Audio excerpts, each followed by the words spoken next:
Okey, kita nak balik. Kita sekarang dah kat Senayan. Besok kita akan fly ke Brunei. So kita akan ada kat Brunei sampai hari Ahad. Saya rasa ini yang last kot masuk Brunei hari ni. So saya pun jadual saya terlampau pack dekat Malaysia. So saya memang kena pergi.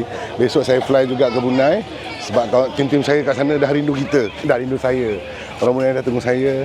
So saya akan datang besok. Saya akan last untuk event Brunei kali ni. InsyaAllah kalau rezeki datang lagi kot. Tapi tak sure lah bila kita boleh datang lagi. Tapi memang saya dah muktamad. Saya cakap kita last je lah minggu ni. Kita last stop. So menu-menu yang kita ada tu memang kita nak habiskan.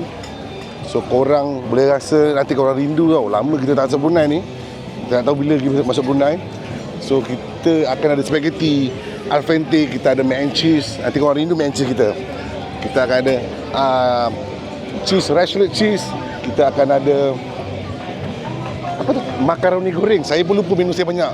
Makaroni goreng dan kita ada pili stick. Nanti korang rindu. Kita ada kat sana sampai hari Ahad 13 sampai 17 bulan. Lepas tu bye-bye Brunei. Assalamualaikum Brunei.